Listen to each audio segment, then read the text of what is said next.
तो हेमीस्फीयर में बेटा जो एलिमेंट हम लोग मानेंगे वो पिछली बार की ही तरह होगा।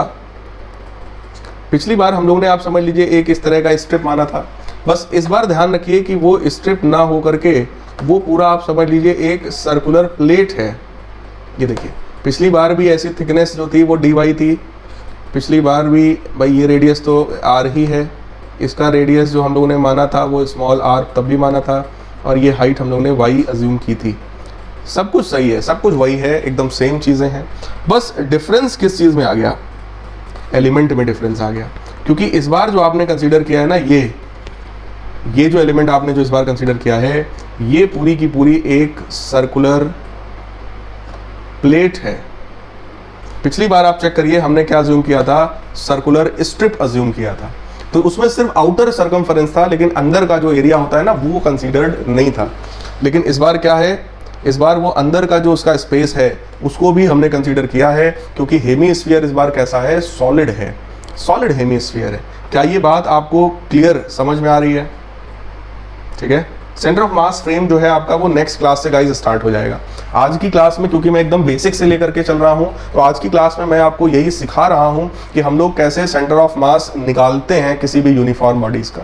तो मैं आपको कुछ डेरिवेशंस करवा देना चाहता हूं जो बेसिक हैं, बेसिक डेरिवेशंस हैं, ताकि कोई अगर और इधर उधर का सिस्टम आपसे बना करके पूछा जाए तो आप उसको ईजिली डिराइव कर पाएँ। ठीक है। तो बेटा पूरे कॉन्सेप्ट को समझने के लिए कई बार इस तरह के जो डेरिवेशंस हैं, जो थ्योरेटिकल पार्ट है, वो भी बहुत इंपॉर्टेंट रोल प्ले करता है। तो ये डेरिवेशंस को समझना भी इक्वली इंपॉर्टेंट है गाइस। ठीक है, क्लियरली समझ आ गया ना आप लोगों को? ठीक।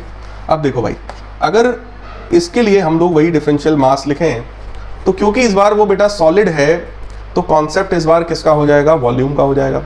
याद करिए, जब रॉड था तो मैंने लेंथ की बात की थी कि m/l इंटू dl या dx। फिर जब डिस्क की बात आई तो मैंने एरिया की बात कर दी। अभी सॉलिड हेमीस्फीयर है तो हम लोग वॉल्यूम की बात करेंगे यहाँ पे। मतलब जो हमारा यूनिटरी मेथड था उसमें हम मेन बेस बनाएंगे किसको? वॉल्यूम को। जैसे देखिए, हम कहेंगे भाई जब volume 2/3 pi capital R cube था, तब इसका मास कैपिटल M था गाइस। मास हमने कैपिटल M मान रखा है। और जब यही वॉल्यूम, अब एलिमेंट का वॉल्यूम जरा सोचो, पाई स्मॉल r स्क्वायर, ये तो एरिया हुआ, इंटू dy, अब ये हो गया उसका वॉल्यूम। तो पाई r स्क्वायर इंटू dy, तब मास कितना है? dm। और यूनिटरी मेथड से उसकी वैल्यू कितनी आ गई? m/2/3 pi r cube into pi r square into dy। तो गाइज ये आपका बन गया 3/2 r cube into r square into dy। ये हमारे पास आ गया dm, that is the differential mass.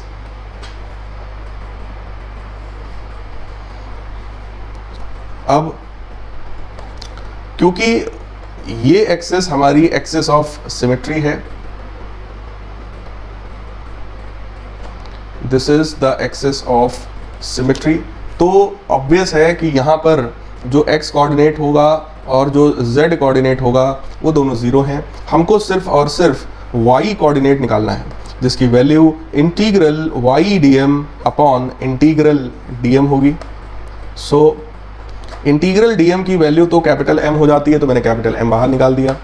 Now integral y dm, तो y एज इट इज़ मैं रख रहा हूँ, dm जो है उसकी वैल्यू मैं यहाँ पे रख रहा हूँ। दिस विल बिकम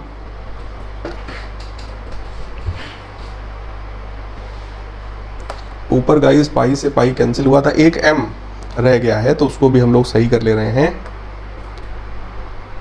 ये देखिए, ये है आपका 3 ऊपर गया और m। हाँ, तो अब हम लोग यहाँ पे उस dm की वैल्यू रख रहे हैं, that is 3m into r square upon 2r cube into dy।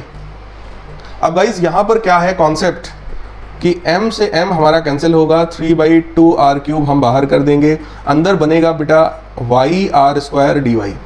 Same वही बात आ गई, या तो y को r में बदलो या तो r को y में बदलो, या इन दोनों को किसी तीसरे में कन्वर्ट करो, किसी तीसरे में ले जाओ इसको। हाँ भारत जी, आपने बिल्कुल सही बात कहा है। Here x axis also divides solid hemisphere into 2 equal parts। बेटा x एक्सिस कहाँ डिवाइड कर रहा है आप चेक करिए। वाई एक्सेस डिवाइड कर रहा है ना, हम लोग इसको एक्स मानते हैं नॉर्मली, इसको हम लोग बेटा वाई मानते हैं। तो चेक करिए वाई एक्सेस दो पार्ट में डिवाइड कर रहा है ना कि एक्स एक्सेस। सोचिए अगर ये पूरा सॉलिड स्फीयर होता तब एक्स एक्सिस उसको डिवाइड करता, वाई एक्सिस भी डिवाइड करता। तो ऐसे में हम लोग एक्स एक्सिस और वाई एक्सिस के इंटरसेक्शन पॉइंट को ही सेंटर ऑफ मास मान लेते, जो कि उसका नॉर्मली सेंटर होता है।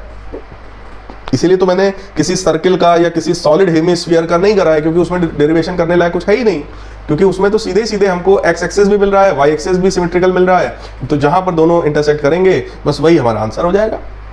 क्या ये बात आपको समझ आ रही है? जल्दी से बता दीजिए भाई। Very good. सो अब यहां पे कॉन्सेप्ट वही है 3/2 आर क्यूब। वाई को आर में बदलो या आर को वाई में बदलो। तो यार ध्यान से देखते हैं क्या कर सकते हैं हम लोग। यहां पर हम लोग इस आर स्क्वायर की जगह क्या हम लोग ध्यान से देखिए, पाइथागोरस थ्योरम अगर मैं लिखूं तो capital R square is equal to small R square plus Y square. तो यहां से हम लोग स्मॉल आर स्क्वायर की जगह capital R square minus Y square into D Y ऐसा लिख सकते हैं।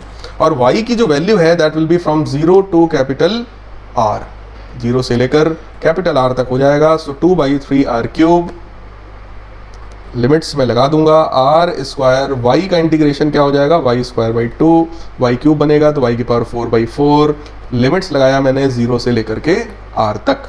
तो ये बेटा सॉल्व होकर के आ जाएगा 3r/8। तो गाइज इसका मतलब अगर इस तरह का कोई भी आपको एक सॉलिड हेमिस्फीयर दे दिया जाएगा तो उस सॉलिड हेमिस्फीयर के लिए हम लोग easily centre of mass derive कर सकते हैं।